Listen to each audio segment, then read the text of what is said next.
Hello there.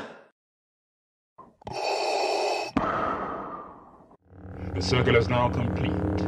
When I left you, I was but the learner. Now I am the master. Only a master of evil, Darth.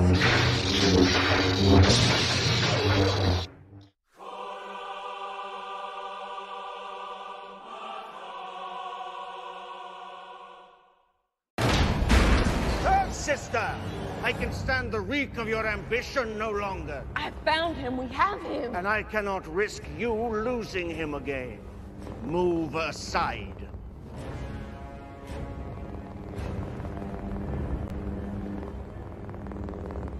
Watch and learn.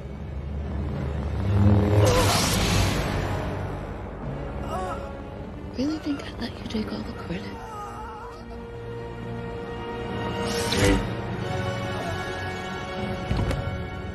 Who's in the gutter now?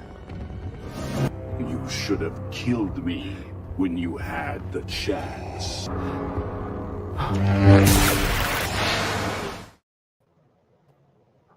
Hey. What's going on? How you doing? I see. Welcome, Chris. Thanks for joining me. Yeah. You got to get up and go to work in 8 minutes. So, welcome, Razaf, and I see Blue Harvest jumping in here. Welcome. So I'll try and say hello to some people as they kind of pop in. As long as my cat doesn't attack me here. So Chris has watched it, and I'm thinking Chris didn't like it as much as me right off the bat from the little bit of back room there. But I don't know, what did it say? 36 minutes. So what did we get? Maybe 25 minutes of entertainment. Yeah. 10 minutes of credit, whatnot. They really need to get timing of these shows down to at least 45 minutes an episode. That's what we all dream. We want, the minutes, right? We want the length. Maybe we'll be blessed with. We've been saying that for every show, though. Mandalorian and Boba and. Well, I don't think there's any show that's had like a 55-minute episode, has there? I think they're all around 35 to 45 minutes long, as if they were going to drop commercials. They've all been pretty bang on. Yeah, they've all been. They all still. I think even with these Disney Plus and Netflix and whatnot, Amazon, they all still follow the teamy kind of format, whether it's 44 minutes or 22 minutes, to accommodate for commercials. But maybe they have a little bit of liberty that.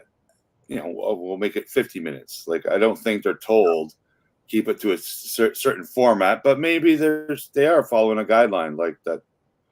The full, more than an hour, it's considered a movie. Maybe I'm not sure. Yeah, it's still on. On it's clear they're not going to put these out on DVD or anything. So not at this point. No. Yeah, I mean, Mando season 1 would have already been on DVD, so they're going to keep it streaming no matter what. Okay, we'll see you back to your corner. Yeah, it's going to be spoiler filled. Okay, let me pull up my window here and get a couple pictures. So yeah, I was showing that little bit of the Inquisitor, thinking, "Oh, we're gonna see his fate or whatever," but no, we didn't. So I was jumping the gun, thinking we're gonna see that, but we do get some cool the Easter eggs that I kind of like to see. Like, I thought that was a familiar ship in the background, but I think it's a newer one. The one we saw kind of flying around. So separate of, we know how it ended last week with Kenobi being dragged through the flames and then rescued by this new crew here. So right away we get the flashback. Well, not the flashback to Tank. We get the back to Tank.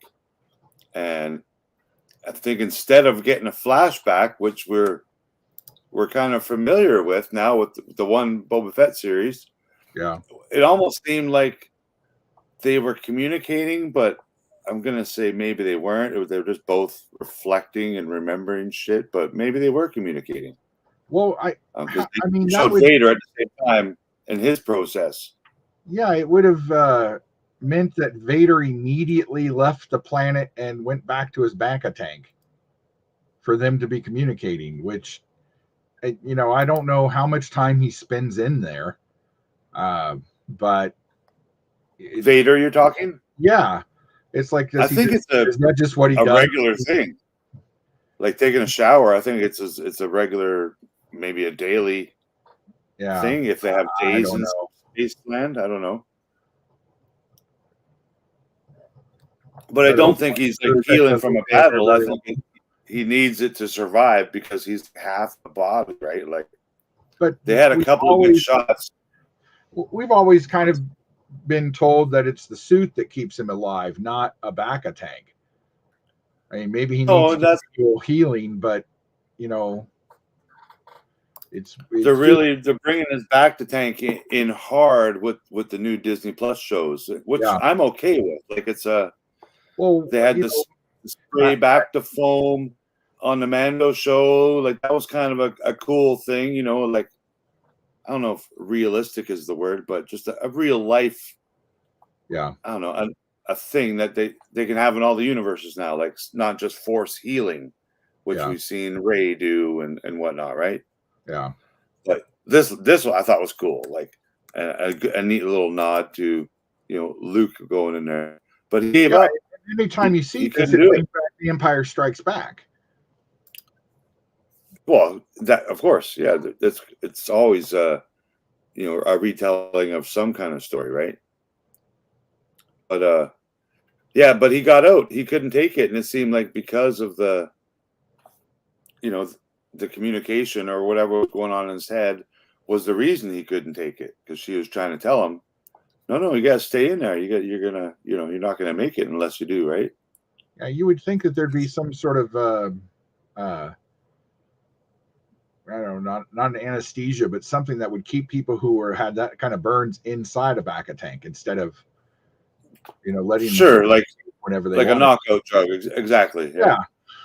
Not just you have to sleep, relax and sleep, which I guess is what they're while you're actively drowning, you know. Yeah, exactly.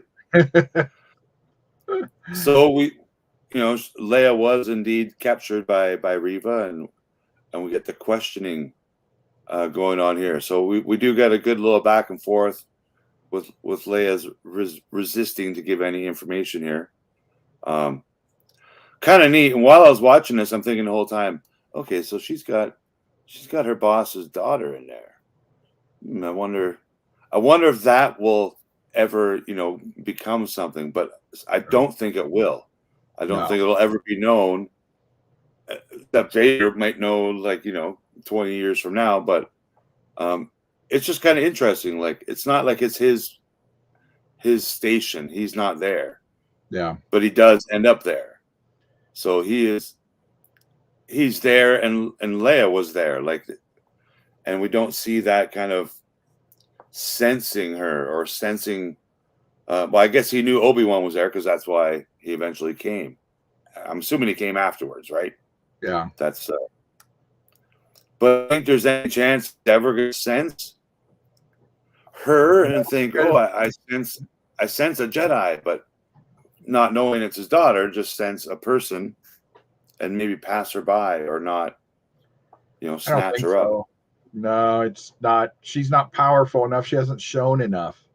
That's why they don't. The Inquisitors only know the Jedi that they know from the lists. They can't actually find new Jedi. That's been a problem. They always had to work off the lists that they had. Yeah, and they played that trick on Tatooine to find the guy to make him stop the knife, right? Like they couldn't sense. Find a Jedi because they can sense them. But like in Rebels, there was another whole storyline where they had to find, you know, a list to get to. Yeah. And this was so. Then we get the introduction of Ice Cube Jr. Roken is his name. Yeah. So, and you know, in a little bit of dialogue and this couple of scenes he has, he discloses, you know, his dead wife was captured by the Inquisitors and stuff like that. So, you know, he was married to a Jedi. We're told in this little bit here. So, well, and why wouldn't he say, you know her, Obi-Wan, she was blah blah? It might come up, you know. it might come up. Maybe it's not as relevant as. I would have thought that he would have said that right away when he said, "You don't know what the Empire is," and he said, "I do. Do you remember blah blah? She was my wife, and she was hunted, and we were hunted together, and I understand what the Empire is." And that's where I did notice that he called him General. Yeah, so he knows who he is. Of course, they all know now, but you know. So I think they've met before, is what I'm thinking. War-ish or very because kind of peripherally, because Obi-Wan doesn't remember him. Because even before he turned around, he's like, "Oh, what did you bring him here for?" Like, yeah. Oh, him. So you know him. Oh, interesting. We'll see how his character develops, because he's, running this little ragtag group of I'm gonna call them rebels, even though they're not rebels at this point. Yeah. And we get an introduction of a couple more characters besides himself. We get this one girl, I didn't catch her name, and this other guy, Wade. Rest in peace, Wade. Yeah. We get those characters introduced to us, but a neat little base. Her husband or good friend or something, I guess. Yeah, maybe it seemed like she was quite close with him, and I think that's the same character. Yeah. Who later perishes. But now I see this when she brings her in. She's got Leia handcuffed to the table there, like little 32-pound girl. Yeah. And throws a slab of wood that appears to be the exact same marking on the wall that we saw last episode in that little escape room. Yeah. So that's pretty brutal that she cut that out. Well, it looks like she ripped it out. She could have used her to cut it out. I don't see any burn marks from her lightsaber. Yeah. Looks like she just got mad and was like, "Brar." Exactly, like Hogan style. But yeah, it was quite interesting. We don't know. It was kind of inferred that she was a Jedi, but she may have just been force sensitive enough that the Inquisitors were able to find her. Yeah, he kind of did say, that's how they caught her, or we couldn't hide. They knew, like, not a trick, but that's why he was so afraid of Obi-Wan even being there, because they're going to find you. His wife. Yeah. So the rebels, the girl who was the rebel and the Imperial officer in disguise when she first rescued or helped Obi-Wan. She's like, "Oh, I still got my clearance. We'll take my ship and we'll go rescue her," kind of thing. So a pretty cool ship. First time I've really seen this ship, but I like how they had a nice direct front shot of it, and you can see its resemblance to the Imperial shuttle, and maybe a smaller transport kind of version of that without that big middle wing. But yeah, so we get to go to this, Clitoris Mountain or whatever the hell it's called in Superior Clitorius. I don't know, man. Some kind of Bigfoot. Where's Bigfoot? He's right there. So I'm glad we get to go here finally, because we've seen it. Oh no, we've seen it in every trailer. Every trailer since the beginning, we've seen this location, but now we get actual wrong window here. Now we actually get some footage happening here, and this is where I'm really starting to like this episode particularly, is because of this location and the random stormtroopers and Imperial officers walking by. The Imperial style lighting and elevators and a lot of this triangle treatment in this facility. And I'm really digging it. We don't see a lot of that. The triangle stuff. How you doing, Shane? But I do like this location, and I'll admit it right now, like, it's my favorite part of this episode is seeing basically all the scenes that happen on this Inquisitor Island. So I'm glad it wasn't destroyed as far as we know. Well, yeah. What you think of this little scene we here? see it in Rebels, so we know it still exists. Yeah, correct. Good call. So this is a cool little, nod to the prequels with the water breathers. Yeah. When Kenobi had the long hair. Actually, he still got long hair, but so I thought we were going to see some familiar fish, but I didn't really recognize them. They looked a little different, but yeah, I wasn't expecting him to go underwater and creep in there, but he managed to. Yeah. And then, of course, we see now Reva trying to read her mind. Right there. Reva trying to read her mind. Their plan. I mean, he knocks out a stormtrooper and then immediately does not put on his armor, which would allow him to wander around the base kind of free. Yeah, just throws him in the water there. Yeah. But so what do you think is going on here, if any kind of force sensitive activity from Leia? Do you think Reva could sense that in any way? Well, she says you're very strong. So I don't know if she means that she's strong-willed or if she can sense the force in her. But I mean, this is the new thing since episode 7 that everybody does now to try and get information out of people. Yeah, just read the mind, right? You don't have to tell me. I'll figure it out. And she's already done this trick with Kumail by like, I'm just going to read your mind. Oh, thanks for telling me where Obi-Wan is or whatnot. Exactly. And this is where I was kind of hoping that Leia come on and actually take Reva down a peg or two, and the way Rey kind of fed that back on Kylo. Yeah, good call, Mark. It does look like the mini rig. Read him a little bit. That's what I was hoping Reva would get. When they had their little sit down with the droid and they're like, I lost everything too. Well, yes, that was good. I like that part. Yeah, and it's like, well, then that went nowhere. That was Leia's. Normally, in a scripted show, that would have been Leia's in. There should have been another 5-minute conversation between these two, where Leia was probing at her, and it actually makes Reva mad that she let her guard down enough for Leia to get in. Yeah, she did, because she did. Leia didn't. But Leia did. She was trying to. Well, and Reva was like trying to it's a good cop bad cop, except she's playing both sides. I was once like you, and she still goes on and on about people abandoning her. Well, then why are you working for Vader if you know he's Anakin Skywalker and you know he came and killed everybody at the temple? Why are you working for him, and why are you still mad at Obi-Wan, who wasn't even on the planet when Order 66 happened? Yeah, and I'm thinking it more and more. It's just her, I keep using this word redemption arc. I just think it's more and more her. Just, I don't want to use that word, but just. I thought this was where her arc was going to start. Yeah, I think it's going to be like just an instant decision kind of thing to, end her arc in that kind of way. Whether it's just tripping Darth Vader or something, right? Like some kind of moment that we're gonna like her. Yeah. That's. I think that we're being led to believe that, even just the way they're making us dislike her, and I'm okay with that. Like as the storytelling goes, there you go, Connor. Glad you liked it. So we haven't got too far, but yeah. So while this is going on too. She mentions it a little bit later, but Leia wasn't acting too scared or she wasn't even acting too tough. She was just playing along and like, I don't know anything. Let me, I want to go home. Go home. So she was playing a little girl part.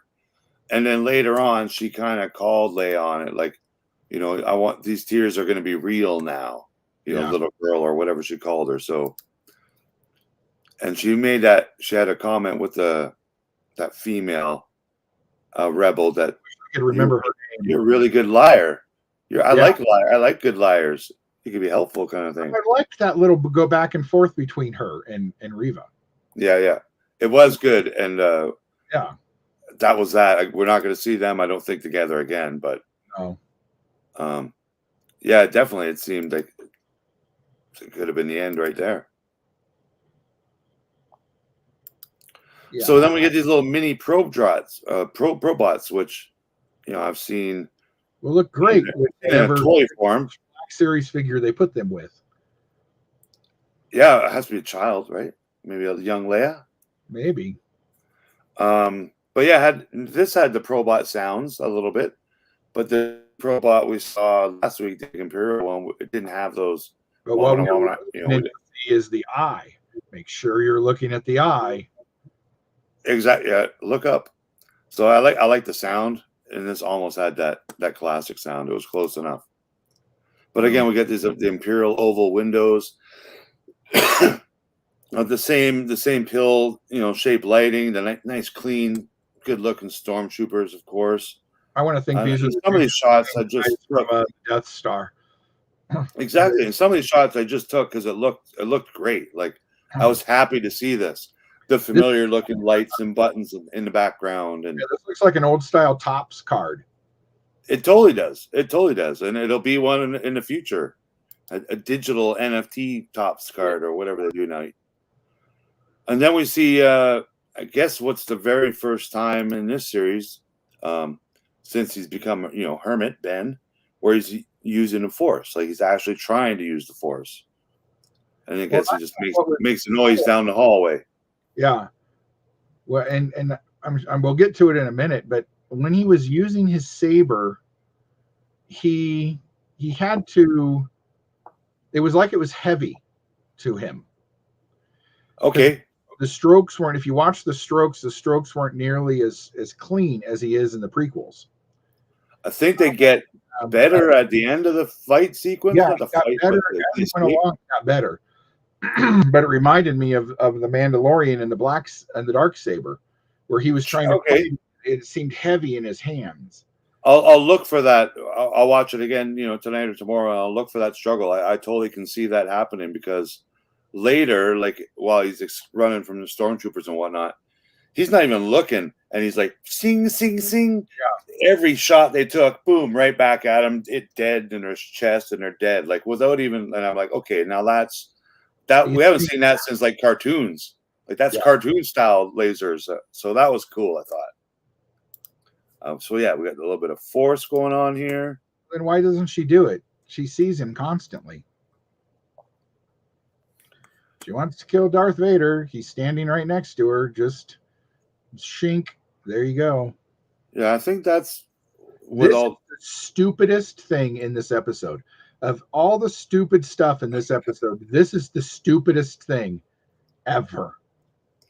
It's meant that hell is the point of this room with one interrogation thing in it. Yeah, it's just this room says, "Hi, I'm a Lego Star Wars room, and there's going to be some other stuff in it to break up later." Could have some some tables and chairs or a vending machine or something. It's like they had the volume, and they were like, "Well, we don't really have anything else to put in here, I guess."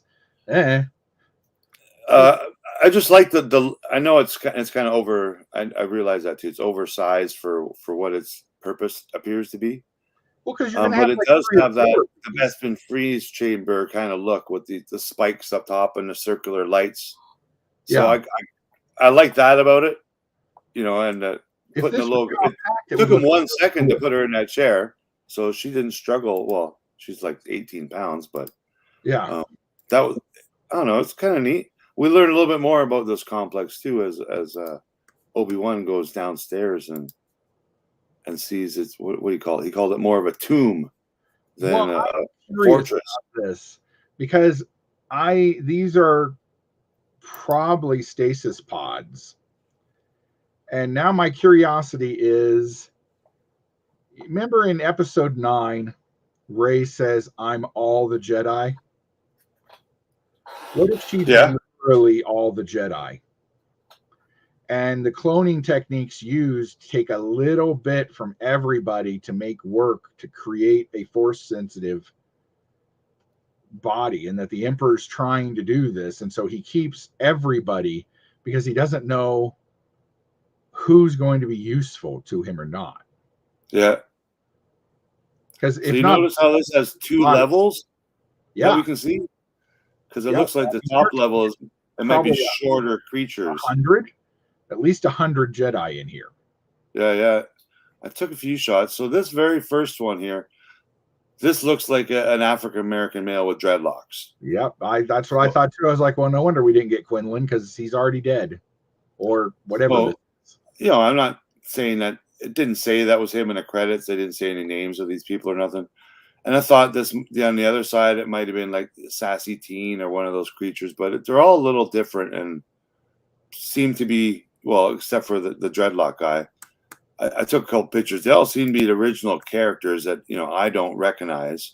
I zoomed in on a couple of them, but I'm sure if we're that could be Voss. Somebody will know who the hell they are. And I don't think that's a Plo Koon or one of those creatures. The main Jedi, because we've already seen how they all died. And that one looks familiar, but I can't place it. Well, that's what's his name? Woody Nelson. Willie Nelson.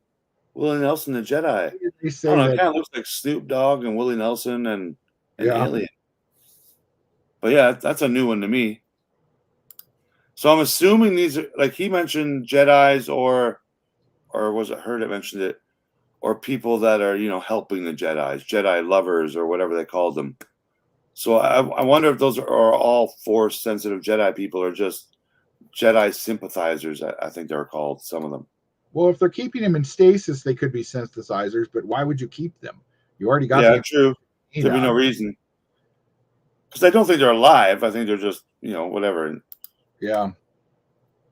Like, here's another lady that I'm assuming she's got some Jedi powers, but I don't know, but she looks cool. Where's my 6-inch figure of her or a vintage? Yeah, exactly. I mean, it looks like the 6 boob lady. I mean, that's a great costume. I mean, and that one too. I mean, are we going to get these? Are we going to see? You say we don't know these characters, but that's because Bad Batch season 2 hasn't been shown yet. True, and I haven't read every some of these people and every panel of every Star Wars comic ever made. So yeah, a lot of people might already know these people, like from different. Yeah. Oh yeah, that's right. Jose is pointing out that looks like one of the Imperial dignitaries. The other one. Yeah, it did look a little dignitary-like, right? Yeah, very much so. But yeah, maybe that room was like that so it could have an audience to watch people get tortured. I would love that, but I would do it like an operating theater and have popcorn. Yeah, so we're seeing more stuff that is pulling towards, or meshing, connecting some dots with the sequels. By this afternoon or tomorrow, they'll tell us who all these people are. Yeah. And then this girl was one of the people. I think this was the girl that last week was trying to rescue her son, or 2 weeks ago, through Kumail. But I don't know. Otherwise, I don't know why they'd show her. Well, then I thought maybe it's Ice Cube's wife. Oh, good point. Because they made a point of making sure she was in focus. But then why bother? Because we're never coming back here again, as far as we know. Yeah, and this kind of image and some of them, like, they don't look like they've been killed. Yeah, they're all in a pose. Yeah, so it is kind of. Well, and the young why do you get to keep his helmet? Yeah, interesting. And he looked like he was running. That screams soft cloth figure. And this, kind of got a little bit of a native kind of look. When this kid looked like he just saw Anakin. Yeah. Annie. Yeah, exactly. He's like totally frozen in place. So I don't know if these are like a wax type thing, because they look like they're an amber or a wax or something. Yeah, I wonder. I'm assuming we'll see this again. There's way too much work in this.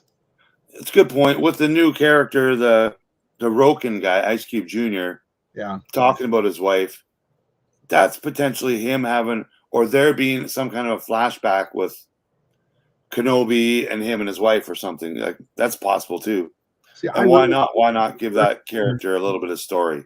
I think one of the worst things added to Star Wars was flashbacks. No, but I mean flashbacks, like creating a new scene that's a flashback. Like, no, I mean flashbacks. Period. Shouldn't happen in Star Wars. It's not an editing choice George ever did. He never did that kind of thing. If you had a flashback, it was sounds in your head. We never visually saw it until episode 7. Yeah, like that Jedi kid sounds like this exact kid that said this line. Yeah, that's what I thought when I saw him. I'm like, well, he's dead. We know that. Well, and he would be like 30 years old now too, like the actor. So, pretty neat. But then, yeah, we get some of the saber action, slicing and dicing a few That more looks like stormtroopers. somebody did an action figure shot. Yeah, I thought this shot was a pretty good pose Yeah, because he is getting. You can see a few more of his techniques and poses that I'm sure he trained really hard at figuring out how to do. are lightsabers just too bright now? Because they really overlight everything in the area, and they didn't used to. I kind of remember when they would turn, and it wouldn't even be lit up anymore. Like when originally watching it, sometimes it wasn't even lit up, right? I almost wish they go back to them being CG'd instead of practical, because the practical ones are really cool and light really well, but look how much of that corridor is being lit by that saber. Yeah. Well, I'm sure there's 100 big blue lights up top too, kind of giving that overall effect too. Like they wanted it to look blue, and the Vader scenes they want it to look red. Like again, this is again why I'm liking these Disney Plus Star Wars shows. I think the cinematography is bang on. Like I think they're doing really well with it. It's giving me that Star Wars feel. I don't like it because it's they're using the lightsabers as a light source now, and I think the cinematography could speak on its own. Get a little bit less of that here. We see just more of the triangular shape of this corridor. Yeah. And then I guess we see, force holding the water effect. Yeah. Which you would think they would make those laser proof. Yeah, it was just one shot, right? Yeah, one ricocheted shot. But of course, the Empire's never been very good at health and safety. So exactly, it's not. I don't think they even have like first aid or hospital units or something. So it was hard to get a good shot of these new purge troopers because there wasn't many, good shots from them. But right before they drown, you can see this helmet from the side and how it does have that Vader look. That is, I'm thinking everyone's going to freak out when they finally see this helmet. I think it looks pretty badass. Well, there were some pretty good shots of him when they were walking down the hallway. I think if anything, that's where you're going to get your probe droid, your little mini probe. Yeah, droid. and just make it a $50 figure. Yeah, it's got the good red eyes too. Yeah, this is just kind of a neat shot with them floaty. Yeah, and there was little fishies going by too. It's always. And then we get a cool astromech Imperial style. Yeah. With the copper kind of gold finish that we've seen in the past. This was another one of the. This entire episode was like watching a Hanna-Barbera cartoon. So it was like a TV episode, yeah, or an episode of the A-Team or something. It was worse than that. It was Scooby-Doo. This is just pathetic and sad. I know we're supposed to think that the Empire are Nazis or whatever. Yeah, but they're not. It's not Hogan's Heroes. This is all Hogan's Heroes that you wouldn't notice walking down with an extra pair of feet. Half his side is jutted out. He just walks past all these people with this kid under his thing, like it's a. Yeah, wasn't that like the best costume ever? Just go under my arm here. Don't think we're not going to get that as a 6-inch figure, where they can just reuse Obi-Wan's head, put a hat on, a jacket on him, and there you go. Yeah. So after we see the little droid here, I took this one just because this is that familiar kind of helmet that we saw in Rogue One. Jyn Erso disguise. And I loved everything on this deck. This deck was cool. Yeah, this is badass, man. Like I really like this location. My favorite in this series. And there's a good shot of the purge troopers and the red eyes. Excuse me. And is there like an Imperial garbage can here? Like what is that? Like I think so. Need to brand it, right? Yeah, just got to brand everything. It looks like an oil can. You don't want it stolen. Recycle. But yeah, so I'm really digging these purge troopers, I think they're called. I do remember that in old EU. Yeah, the snowspeeder. We're definitely going to see the snowspeeder. Oh yeah, that'll definitely get repackaged. Okay, does that look any better? Yeah, I kind of see a little bit of the triangle mouth it might have. Yeah, The red eyes, man. That's just badass. I want this toy now. Like, come on. I don't want to wait 18 months for it. Well, you'll get it in Lego form first, probably. Yeah, exactly. So this happened, and I'll have to watch it again to confirm this, but I'm pretty sure we hear the snow speeders coming, like their familiar engine roar, before they look up and a couple of blasts get shot. Because a main Imperial base of this size would not have any kind of aerial defenses or radar capability or anything like that. Yeah, it just looks shiny and pretty, right? Like it looks more like it's a pretty and a palace than an Imperial base, kind of. Even though of those speeders, right above them are at least 6 to 8 TIE fighters that we saw. Yes, just hanging there. Yeah, it's hanging there. So this was one of the highlights for me. The OG Easter eggs that I like seeing. It wasn't I guess it was a big factor in the episode. They saved their asses, but it was pretty cool to see them and exactly here with low, fire mousy droid, right? Shoot him. I don't know why when they kill droids, but it does. It bugs me that they shot him for no reason whatsoever. Another corridor, yeah. I like the shiny floors too. Can you imagine the droids that must buff those all day long? Yeah, like where's those droids? Like we see droids like that in WALL-E and a lot of those Pixar movies. Yeah. They just we see those in the Star Wars universe. In episode 7 or had the laundry droids? Yeah, exactly.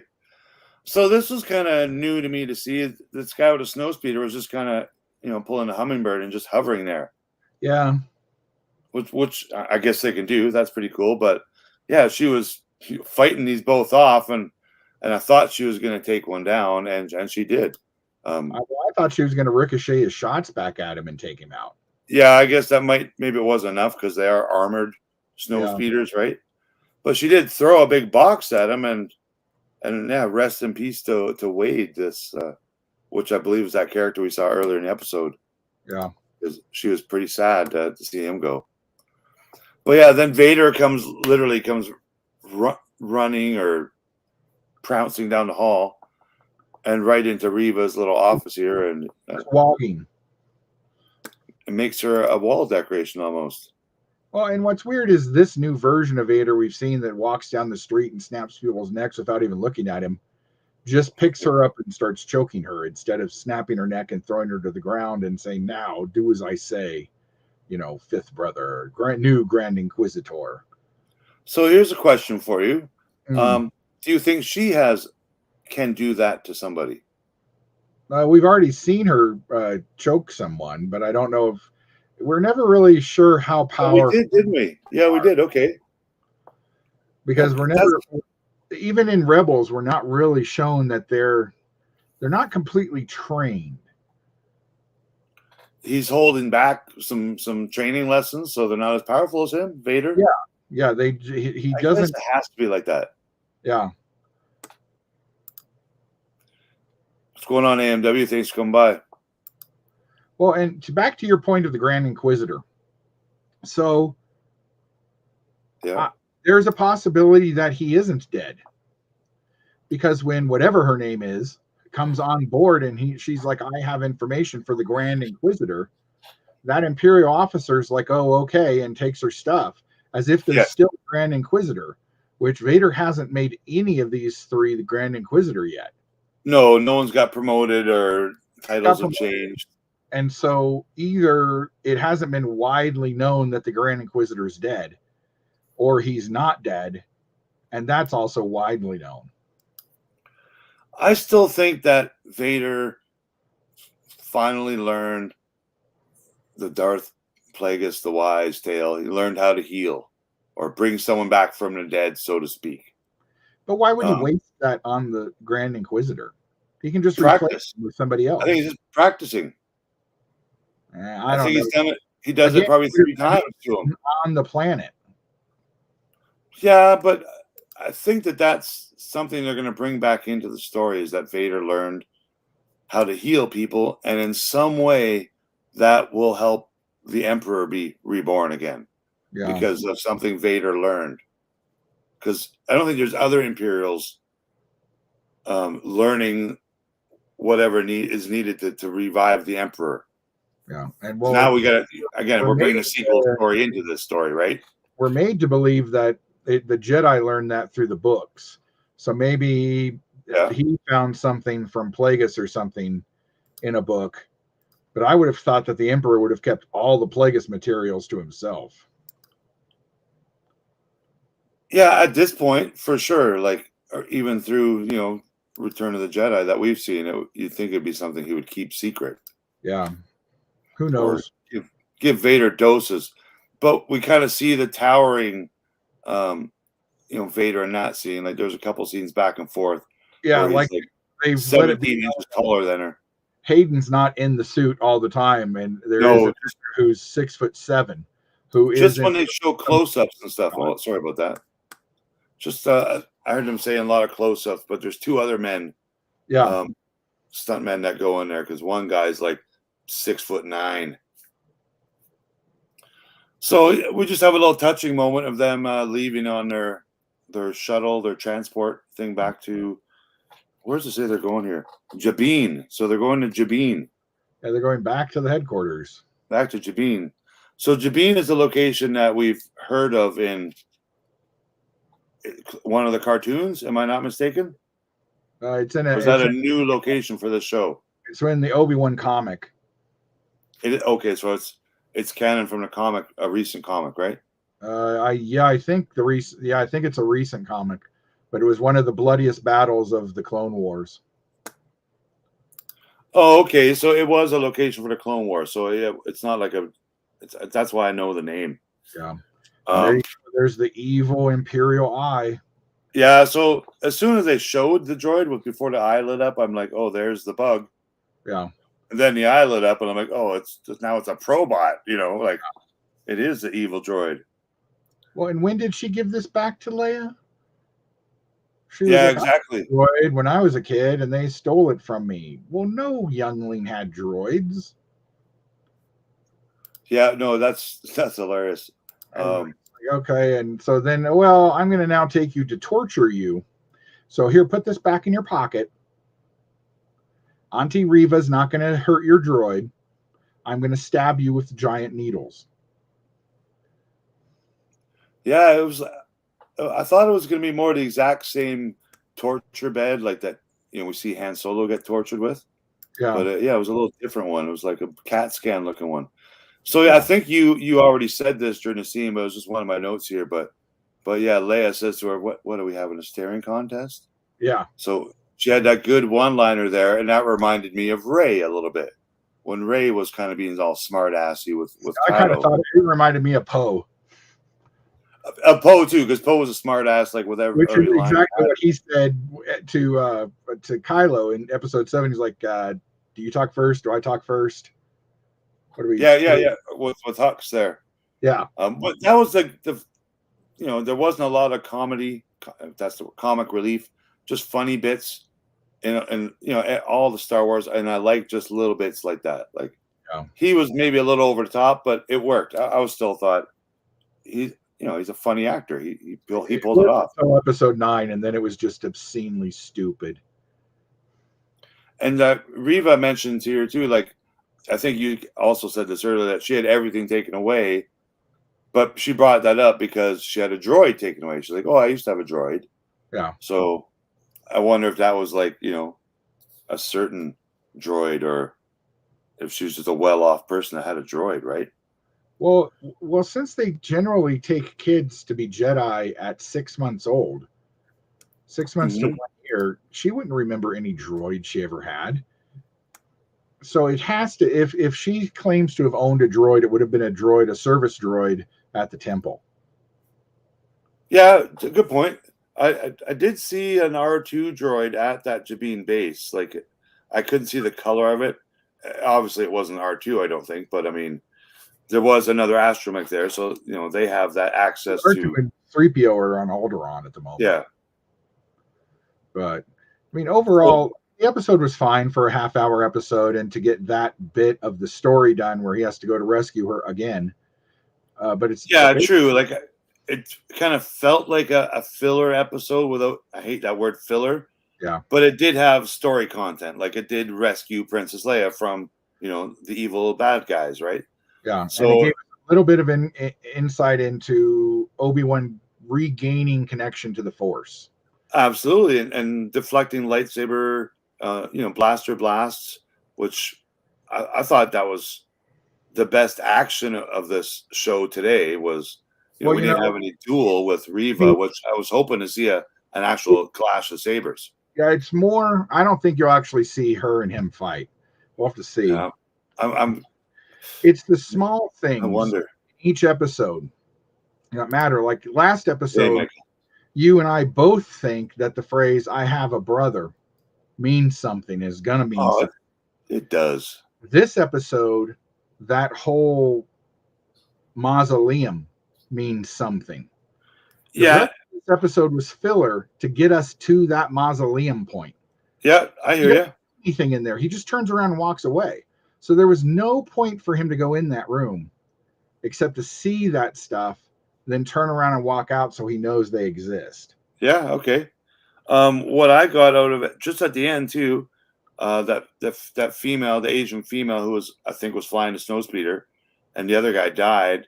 When they came back to the base, and he's like, where's Wade? And she's like, I guess we are soldiers after all. Yeah.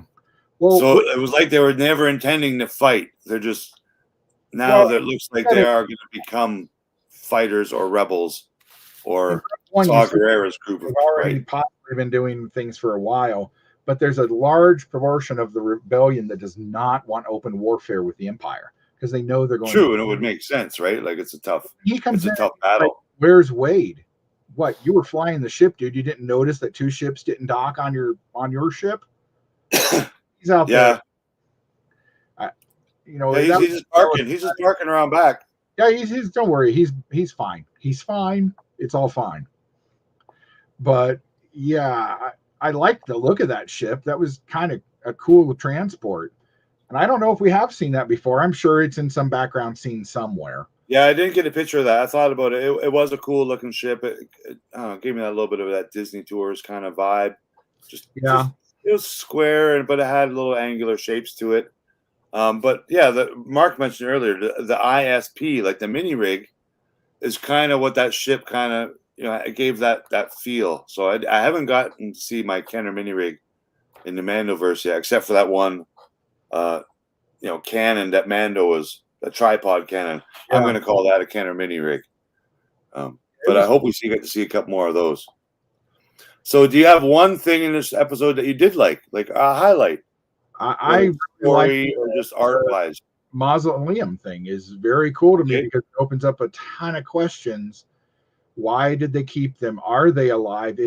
Are those stasis pods? Are they a early version of putting somebody in carbonite?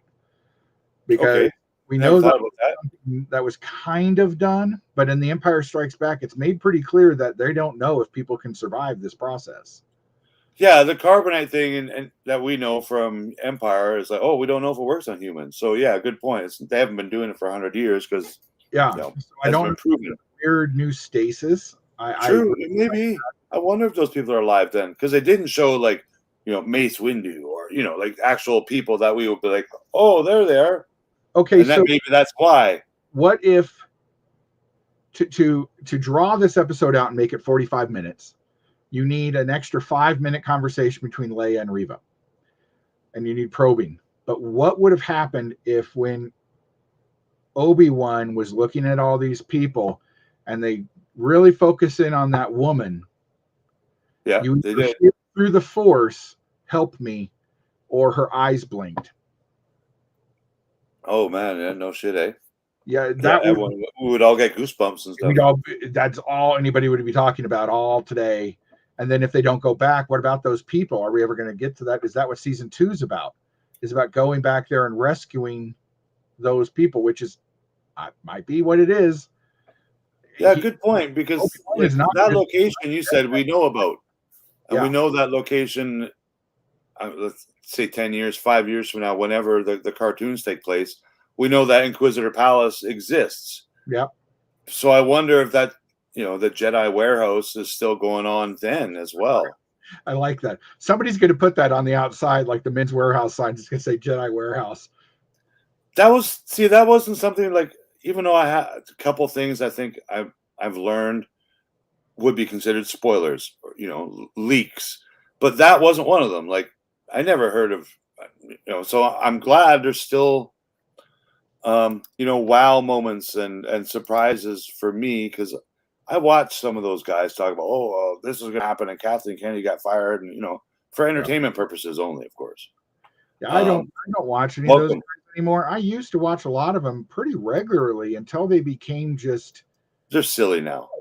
And silly. Yeah, that's a better word for it, because they're doing it for the clicks and for the cash. And I get that. I don't, my videos barely get 100 views. Their videos, and I really mean it when I say, like, I'm doing it for the entertainment value, but at the same time, it's research. Like, I like to see how people edit shit. Like, I'm putting up a 3-minute video that says why I think Omega is the armor. And I just want to, most people don't show their faces, or they're super, high quality, cameras and equipment. And, and they do their video with us. Yeah. So I like watching different types of videos, whether they're just like you and me at home doing it, or if they actually have a studio in their garage with, proper production equipment and stuff. It's just interesting to see, because most of these people are doing it from home, and some of the production quality looks fantastic. So I watched some of it for that, even though I disagree with everything they say. They're just, I want to get those views, Yeah, I do like I will watch randomly things just to see like that, because I mean I did actually get a new mic, so I do sound a little better, but I don't have the money to get an $800 camera. Sure, I hear yet. So, but yeah, I would say that for me that was the Jedi Mausoleum was the high point. The low point was the whole Scooby-Doo walking through the deck thing. Yeah, that was kind of something Shaggy and like you expected Scooby-Doo to be running along beside him too, right? Yeah. So do you see anything for the Fandom Menace to be complaining about tomorrow too? Because we're going to talk about where's Quinlan Voss? Why were we even told about it? We were teased. We were fooled. We were fooled. You know, I think that I just hope they're enjoying it for an hour of shits and giggles watching Star Wars, and then another hour or two on their YouTube channel or whatever, just having fun talking about it, because they still actually enjoy Star Wars. They're not like they're not kill Mickey Mouse and burn down Disneyland. Like, there are they obviously enjoy it. Actors that are like, oh, rah, rah. No, dude, you're obviously watching it and you like it, whether or not it's lining your pockets. Why do I think it'd be fun if I was to become a character, just like a character. No one knows me. I'm Crazy Spoonhead or whatever your character is. And you do your videos every day for a year as your Crazy Spoonhead character. And you either make a fool of yourself or you make $1 million, Yeah. But, they got their followings, if you want to call it that. Their audience, I guess that's a better word. Not just their audience. Like, I don't subscribe to any of these people, but they still show up my feed because I watched their videos before. And if it looks entertaining, I'll spend 8 minutes and watch it. And I like watching Mark put together his Knight Rider car. Like 8-minute videos and 10-minute videos and 20-minute videos are all, entertainment while you're paying your phone bill or doing some stuff at home. So thanks everyone for coming by. We won't stick around too much longer. We'll keep it under an hour. Yeah. So, what'd you really like? I like the location. I like going to that Inquisitor Clitoris Palace, and everything was that angular. Yeah. The hallways, the ship, the chair.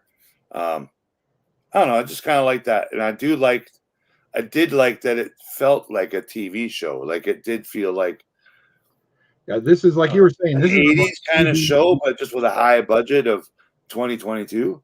Yeah, this felt like a Mission Impossible episode. I think it feels like Star Wars to me, so that's why I'm enjoying it. Like, and it's got a couple familiar names and characters in it. Yeah. Everything else is kind of new, in a way, but you got Obi-Wan Kenobi, and you got Darth Vader, and young Princess Leia, and hopefully young Luke again. But everything else is kind of just the same universe. I just hope we get a little more Easter eggs. It doesn't have to be cameos, but yeah, I would like some more sitting behind on a bench somewhere would be cool. Because I'd like to know how much of that was the volume and how much of it was actually there. Yeah, the making of this series will be good because it does have its own look compared to Mando and the Boba Show. Yeah, and Definitely has its own too. look. What we've seen of Andor. Andor looks completely different too. Yeah, and I think Andor is the highest budget of all of them. Yeah, even just on the one season alone, right? Because 12 the episodes. Plus shows kind of have their own MCU look, where The Mandalorian and Boba Fett kind of look similar because they're taking place at the same place. So they kind of do look the same, although the Book of Boba Fett looked cheaper for some reason. It did. It seemed like the Book of Boba Fett might have been actually filmed outside more. Yeah, it did. And then they CGI'd a couple extra buildings to make it look bigger, right? Yeah. So, but Mando was there was night scenes. There was a lot of night scenes in Mando. Yeah. Both seasons, because we get the reflection off the chrome, and part of it's directing, but I don't know. They're learning this volume stagecraft, and they're getting better and better at it. Deborah Chow is doing such a good job with this show, and because I'm sure they didn't build, Clitoris Island. That's all stagecraft of some kind. It's hard to say, but probably like maybe 30 feet in each direction. Exactly. Like that's what I want to learn is like, okay, we have a section of floor, and we got one wall starting, and then the rest is just CGI, right? All CGI. Yeah. Yeah, definitely. So that was my highlight was the scenery and the new location. The story didn't really change much. We didn't get to learn anything about Reva. Apparently, Kenobi doesn't need more than 8 minutes in the back to tank. So I guess Kenobi scarred for life. So now Anakin's going to be even more pissed. I thought I lit you on. It is holocron looking. Yeah, it is. The Empire is very into triangles and pyramids in the out of original trilogy stuff. I know the Star Destroyers are triangles. Definitely, yeah. The diamond shape, triangle architecture in the Empire now. So that's cool. At least it's all got similar kind of art and stuff to it. That's why I liked all the spaceships in Star Wars. Like, even though the snow speeder is kind of like just kind of a chunky little, doorstop looking thing with a window on it. It's cool looking, man. It's very original. It does have now we know an old war kind of feel to it, right? Which now brings up the question: did they know they could hover in The Empire Strikes Back and just kind of do this around and at? Yeah, just constantly. Yeah, just go and pick them up. Well, I guess we have to maybe assume all the ships can kind of do that, right? If a drone can, right? Yeah, all repulsor lift ships, I'm sure, can hover, because we know X-wings and B-wings and A-wings and all that can do it. So I would assume most ships can. It was just kind of a surprise. I'm watching that scene, and I'm like, oh, snow speeders, and then this one was like, just sitting there. I'm like, whoa, they could do that now, eh? Well, and did we know that snow speeders? I know we knew some fly out in space. But yeah, we didn't know they were externally flying spaceships either. Do they have light drive? Because I'm assuming they came from that planet because they mentioned them. He's like, oh, you got some T-14s or whatever they're called, right? Yeah. So interesting. I guess now we know those are capable of, going into black space and like you said, have a light drive, right? Of course. It was Mike's right. It was kind of it was a filler episode, and I hate that term too. But it really did feel like this was a placeholder for the last 2 episodes. I hope it means that these last 2 episodes are more cinematic. I'm assuming there's another duel with Vader and Kenobi. Nothing like that's been spoiled to me. I'm just assuming that. Like, if they don't, then they're going to piss off a whole bunch of Star Wars fans if we don't have another meeting of those guys. And it's twice as long, 3 times as long lightsaber duel, and this one we think Obi-Wan might win, right? Might best him with Vader on Tatooine or a desert planet of some kind in the daylight. assume and Daylight. Yeah. So the last episode has got to return to Tatooine. Maybe Vader does find out that Luke exists because he knows Luke exists. We're pretty sure because him and the Emperor talk about him as if he's a real person. The son of Skywalker must not live. That's right. Yeah. You know, they know he exists. And I don't see there's any chance of Kenobi going on Vader's ship for any reason, unless Vader, you know, I don't think that would ever happen because Vader's not going to get Leia. Well, and everybody was like, oh, they're going to meet on the Death Star. This Obi-Wan returning to the Obi-Wan's not going to get to the Death Star. He barely It'll made have it to do with protecting Luke in a way. Like, so yeah, I think Tatooine is where that showdown would definitely take place. Yeah. Unless there's another location, but I just don't see it. We don't know if Kenobi goes on another adventure to another planet, like it could happen. I guess that's all I got to say about today's episode for now. But if it's all good, man, I'll try and do another little quick hour show on the weekend, open some toys, and we'll recap any things we might have missed. And you're always welcome to come back, Chris, as well as anyone else in the chat here. You guys are all welcome. Okay, got that one. Didn't get this one. I think he was tired. I think the Force at the moment every time he expends Force, it makes him tired, like Grogu. Yeah, I guess that would happen with all people, right? Disconnected. You can only do it so long. Like you gotta eventually run. Like and you can't seal the glass. I don't think. And you know that we've seen that the further you disconnect yourself from the Force, the weaker in it you are. Yeah. Because Grogu basically extends himself and then falls right to sleep, and he's been disconnected from the Force for 20 years, 30 years. Yeah. And so Obi-Wan's only been disconnected 10 years, and I think it just makes him tired. And he's older. He's just tired. He's all burnt. There with you, Obi-Wan. Yeah. All right, everyone. So we'll catch you on the flip side, and I'm gonna leave you a little outro video. But thanks for joining me, Chris. Enjoy the rest of your night. Don't work too hard tomorrow, buddy. Yeah. Hello there. The circle is now complete. When I left you, I was but the learner. Now I am the master. Only a master of evil, Darth.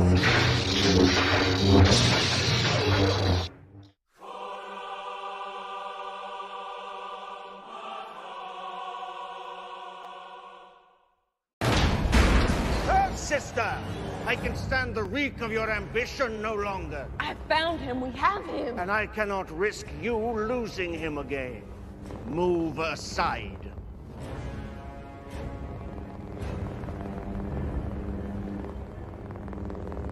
Watch and learn.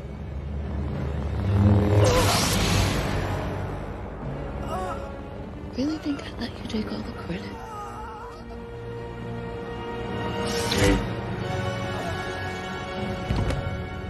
Who's in the gutter now? You should have killed me when you had the chance.